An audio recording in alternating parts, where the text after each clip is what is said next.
Bien le bonjour à vous, j'espère que vous allez bien. Alors voilà, je vous explique. Il y a quelques jours, je faisais mes petites recherches pour faire ma vidéo sur la Rado AR234 Blitz. Et au moment de faire mes recherches sur le moteur, le BMW 003, je suis tombé sur la photo d'un appareil que j'avais encore jamais vu, mais qui me rappelait un autre appareil. Je me suis dit, tiens, ça ressemble au Heinkel 162, sauf que c'est pas exactement la même. Et en faisant mes petites recherches, il s'est avéré que cet appareil, c'était le Heinkel 132. Alors je me suis dit, j'ai jamais vraiment entendu parler de cet avion. Ainsi, j'ai fait mes petites recherches, etc. et je me suis renseigné. Et vous voyez, c'est exactement ça l'objectif de la chaîne, de mon point de vue. C'est-à-dire que je fais mes petites recherches, etc. Et puis je tombe sur des choses dont je n'avais jamais entendu parler, et je vous les partage. C'est exactement ça. Bon, le voici en photo. Comme vous pouvez le constater, il s'agit d'un avion très particulier, tant au niveau de l'apparence que de l'utilisation qui lui était prévue. C'est un modèle qui n'a jamais volé, pas même pour tester ses performances, et qui n'a été achevé qu'à un seul exemplaire, deux autres étant en construction, achevés à 75 et 80% selon certaines sources. Bon, déjà vous le sentez venir, vu qu'il a presque pas été terminé, en tout cas il y en a un seul minimum qui a été terminé, il y a que très peu de photos dessus. Donc soit ça va tourner en boucle, soit ça va être des photos qui n'ont rien à voir. Le 18 février 1943, le RLM passe commande d'un nouveau Stuka en vue de remplacer le célébrissime Junkers 87, sur lequel j'ai déjà fait une vidéo d'ailleurs. Et oui, pour ceux qui ne le savent pas encore, Stuka ne désigne pas seulement le Junkers Ju-87, mais les bombardiers en piqué de manière générale, donc cet avion peut être considéré comme un Stuka techniquement. Bref, le Junkers 87 se fait vieux et obsolète petit à petit, surtout sur le front de l'Est où l'aviation ennemie est de mieux en mieux armée. Une des solutions envisagées était de renforcer l'escorte des bombardiers, mais cela était trop coûteux en hommes et en matériel. De ce fait, le RLM demanda un avion d'attaque au sol en piqué monoplace.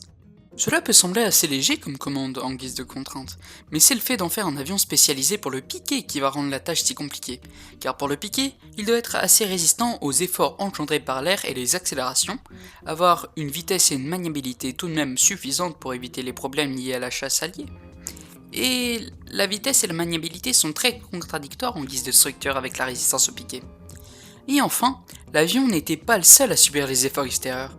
Et oui, le pilote les subit aussi. Ainsi on eut l'idée d'allonger le pilote. Ouais, vous avez bien entendu, dans cet avion, le pilote était couché. C'est une idée assez intelligente en soi, car un pilote peut supporter, lorsqu'il est assis, 6 G pendant quelques secondes, alors qu'un pilote à plat ventre peut supporter 12 G pendant plus de 2 minutes avant la syncope.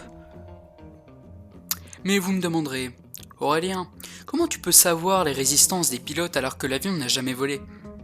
Eh bien, les Allemands ont fabriqué un autre avion où le pilote était allongé, le Berlin B9 qui vola en 1943 et qui permit de relever ces informations.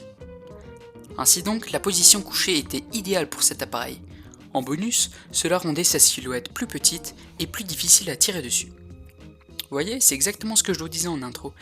Je n'avais jamais entendu parler du Berlin B9, mais pourtant, en faisant cette vidéo, j'ai fait mes petites recherches dessus et maintenant j'en sais un peu plus. Bon, je vais pas vous mentir, j'en sais pas beaucoup parce que bon, c'est assez compliqué de trouver des choses dessus vu que c'était qu'un prototype.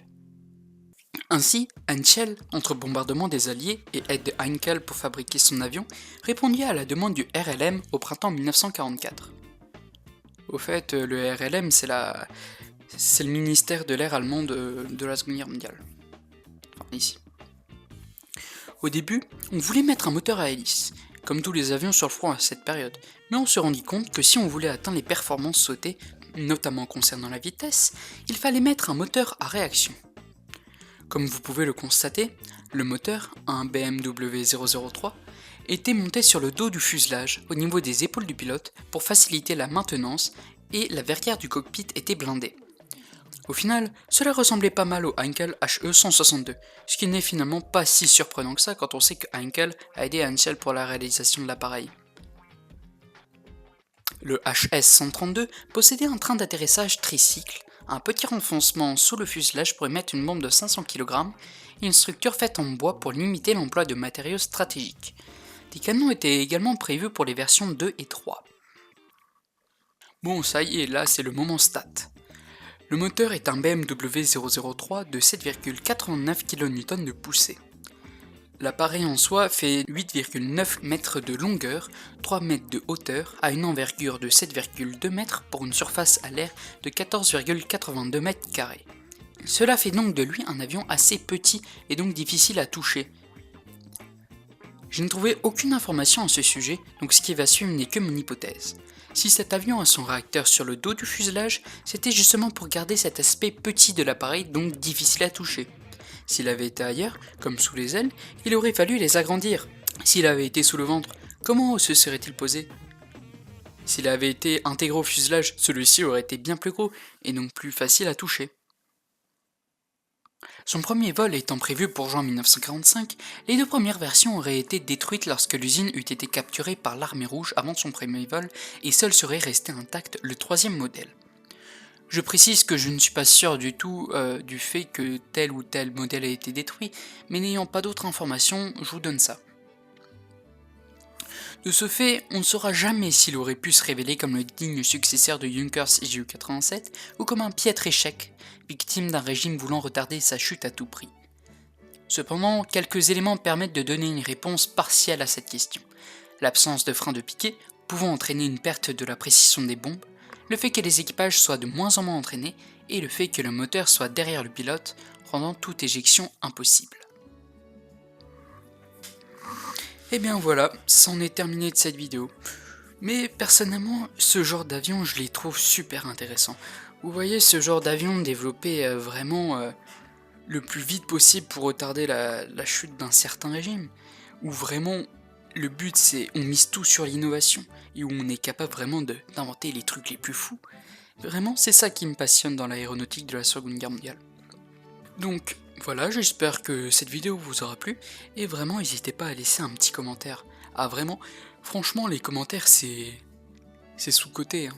Vraiment ça fait bien plus plaisir que les likes. Bon après laissez quand même des likes, enfin bref, je vais pas mendier non plus.